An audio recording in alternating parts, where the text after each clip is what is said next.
The world is divided into two categories: the players and the pieces. You have felt this your entire life. You walk into a room and feel invisible, watching as others, with seemingly less to offer command attention, get the opportunities, and are ushered behind the velvet rope where the real decisions are made. You work harder, you try to be nicer, you follow all the rules, yet you remain on the outside. Here is the brutal truth that society is too polite to tell you. Power does not care about your good intentions. It only responds to leverage, perception, and strategic value. You have been trying to connect with powerful people by being a friend, but powerful people do not need more friends. They need assets. They need mirrors. They need protection. This is a decoding of that ruthless playbook. We are going to explore a set of laws for connecting with the elite. The philosophical foundation was laid over 500 years ago by Niccolò Machiavelli in The Prince. He wrote not as a guide for the wicked, but as a manual for reality, arguing that a leader must understand how the world is, not just how it ought to be. In the modern age, these ideas have been sharpened and codified by strategists. These are not motivational tips. They are psychological weapons. But be warned, once you see the strings, you can never go back to being a puppet. This is not a license to become a monster. It is an observational tool to protect yourself from manipulation and navigate power with your eyes wide open.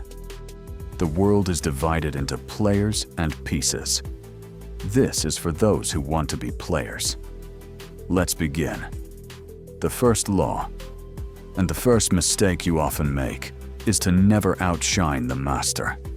You meet someone influential, and your ego takes the wheel. You want to show them how smart you are, how capable. You think this earns respect. It does not. It breeds insecurity. The Machiavellian rationale is rooted in a deep understanding of human vanity. Powerful people are often the most fragile. Their identity is built on being the smartest or most visionary person in the room. If you arrive shining too brightly, you do not look like an asset. You look like a threat. By making your superior appear less brilliant, you trigger their primal survival instinct. They will not fire you for incompetence. They will sideline you for being a danger to their ego. So, what is the strategy? Dim your light. Make your boss or partner look brilliant. Publicly, give them credit for your ideas. Frame your successes as a reflection of their brilliant leadership. This is not weakness. This is camouflage. By allowing them to feel superior, you lower their defenses. You become safe, and once you are safe, you are allowed inside the walls. While they are busy admiring their own reflection, you are quietly observing their weaknesses and securing your position. Let them have the glory. You take the influence. Once you've dimmed your own light, the next critical step is to conceal your intentions. A predictable person is a controllable person. If people know what you truly want, be it a promotion, a deal, or a connection, they know exactly how to manipulate you, block you, or use your desire against you. Most people walk into a room and their eyes scream, "I need something from you." This reeks of desperation, and desperation is the ultimate repellent to the powerful. To connect with power, you must be a cipher. Be unreadable.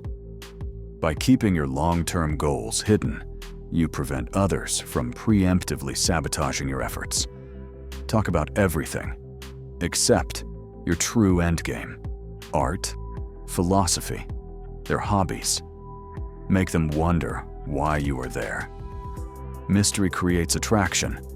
When they cannot figure out what you want, They become intrigued and start to project their own desires onto you. Never show your cards until the pot is yours.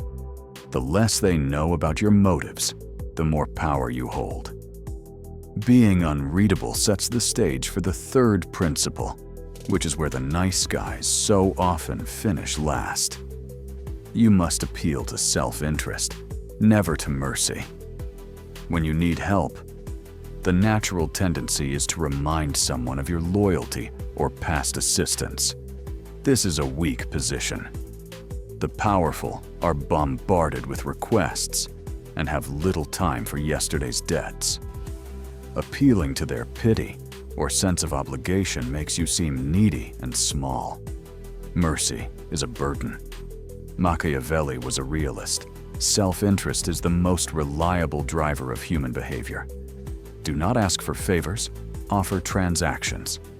But disguise the transaction as an alliance. Find out what they need. Do they have a problem they cannot solve? Position yourself as the solution to their pain.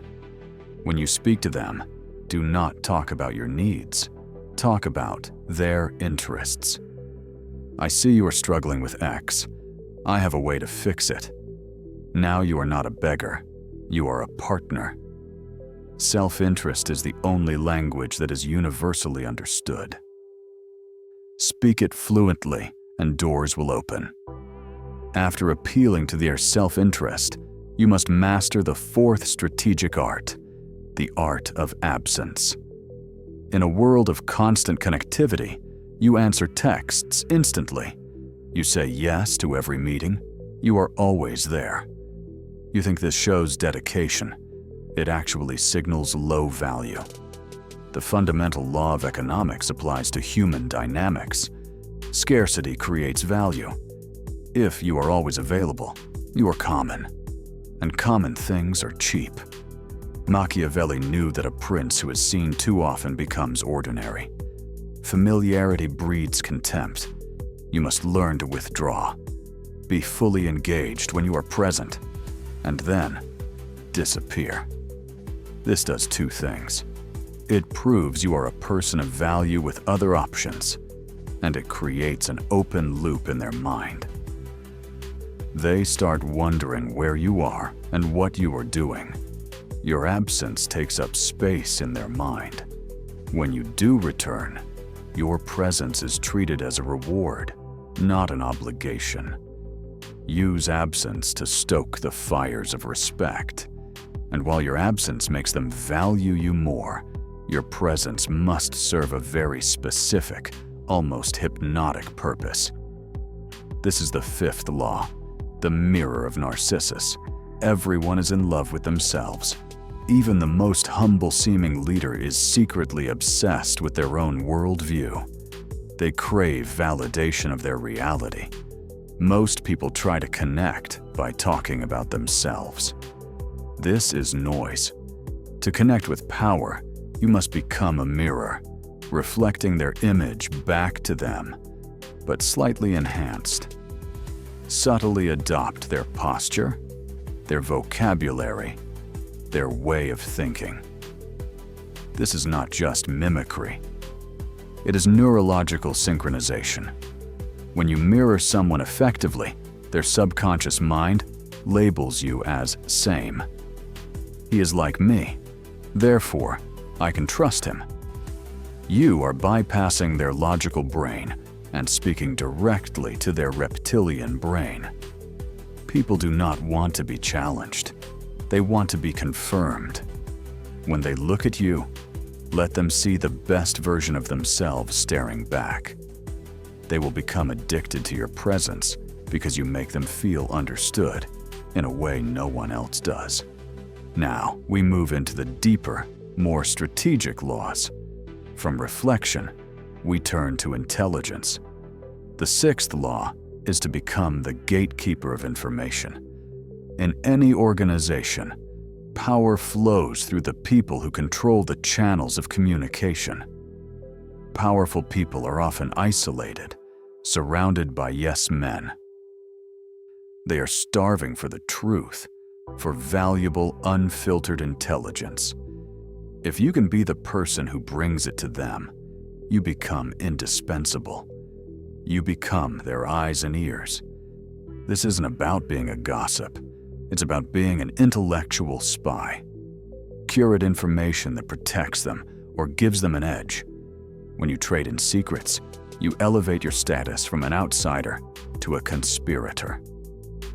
But a word of warning: never reveal all your sources. Maintain the monopoly on your information supply. If they can get the info without you, you're no longer needed. Once you control information, you can shape the narrative, which leads us to the 7th law, the strategic use of a useful enemy. Nothing unites a group more effectively than a common enemy. A shared threat creates an immediate in-group and out-group dynamic, fostering a sense of shared purpose.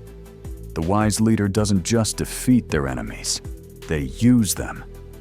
An external threat distracts from internal divisions and consolidates your position as the protector. Find out what a powerful person despises. Is it inefficiency? A rival philosophy? The status quo? Align yourself with that hatred. Validate their frustration. I see the dragon you are fighting, and I am here to hand you the sword. This creates a powerful us against the world dynamic, and in the trenches of that imaginary war, deep loyalty is forged. Creating a common enemy is a step toward a much grander manipulation, which is the 8th law. You must play to their fantasy. Truth is often a blunt and ineffective instrument. People are moved by stories, visions, and narratives that appeal to their emotions and ambitions. The truth is complex. Fantasy is seductive. Machiavelli observed that leaders operate on grand visions. They are susceptible to flattery that affirms their heroic narrative. Your job is to identify their fantasy and play the supporting role. The brutal CEO wants to see himself as a benevolent father figure. The insecure politician wants to see himself as a savior. Do not force them to face reality. Reality is painful. If you are the one person who supports their delusion, you become the prop that holds up their self-image. They will protect you, because if you leave, the fantasy crumbles. We are not talking about friendship. We are talking about connecting with power. And power is a theater. Learn your lines. Play your part. While they are lost in the theater you've helped create, you must remain grounded. This requires the 9th law, the mastery of emotional alchemy.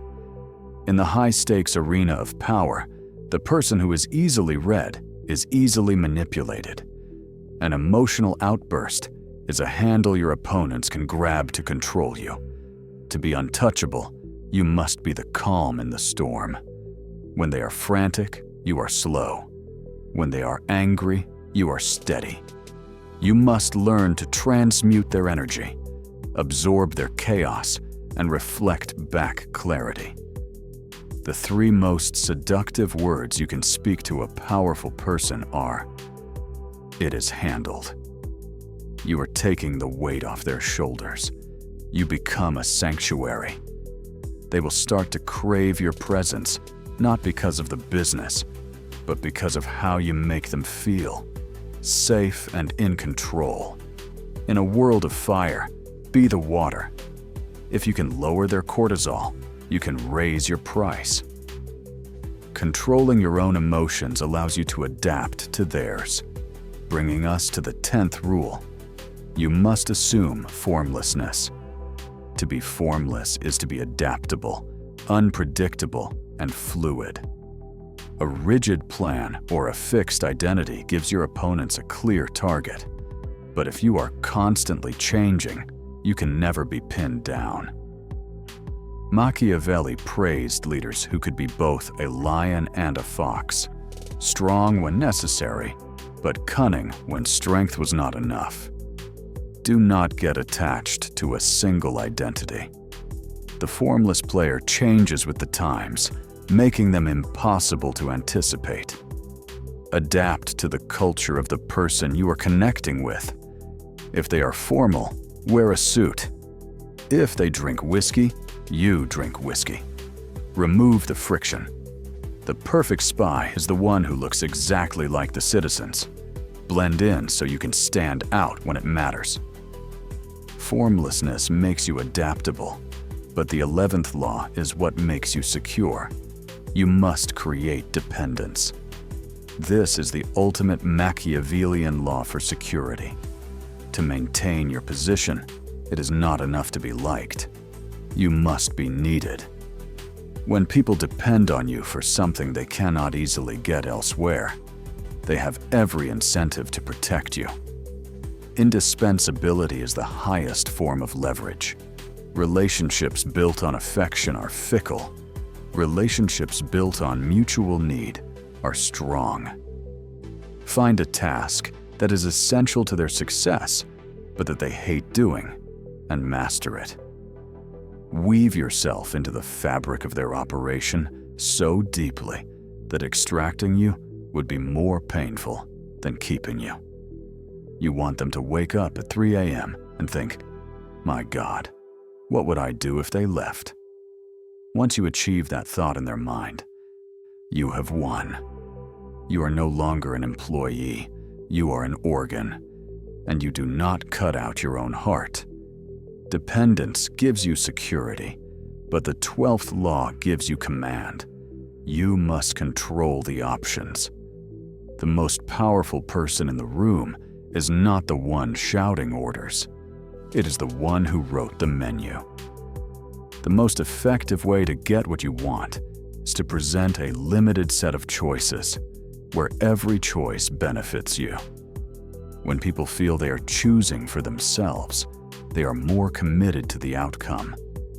This is the illusion of control. You allow for debate, but only within the narrow parameters you have set. When presenting a proposal, give 2 or 3 alternatives, but frame your preferred option as the most logical one. Guide them to the conclusion you want, but let them feel they are the one making the wise decision. You are the architect. They are the signatory. And here we arrive at the final, paradoxical law that underpins all the others: radical autonomy. To truly connect with powerful people, you mustn't need them. If your self-worth or financial stability depends on their approval, they will smell it. They will sense the hunger, and they will treat you like a fan, not a peer. The person who is willing to walk away from the deal holds all the leverage. You must cultivate your own kingdom, even if it is small. You must have your own source of income, your own network, your own vision. When you sit across from a billionaire, you must know deep in your marrow that you will be fine without them. You are not there to take, you are there to trade value. This energy changes everything. Your voice drops an octave. Your eye contact holds a second longer. You become solid. And that solidity is magnetic. Powerful people are surrounded by sycophants. When they meet someone who is solid, someone who respects them but does not worship them, they are intrigued. Be the rock. Let these laws settle in. They sound cold, calculating, manipulative. They are. But look around you. Do you think the structures of your company or your government were built on hugs and transparency? Or were they built on strategy, leverage, and a cold understanding of human nature? You have a choice. You can remain innocent, cling to the idea that the world should be fair, and stay in the passenger seat. Or you can grab the wheel. Machiavelli's wisdom is not an invitation to abuse people. It is to understand them better than they understand themselves. When you apply these laws, the dynamic shifts instantly. You stop being invisible You realize that powerful people are just players who learned the rules earlier than you did. The world is a game. Learning these rules doesn't make you a bad person. It makes you a player. Now, I want to hear from you. Which of these laws have you seen most clearly in your own life? And if you are committed to moving from a piece on the board to a player in the game, comment with the phrase, "I don't chase, I attract power."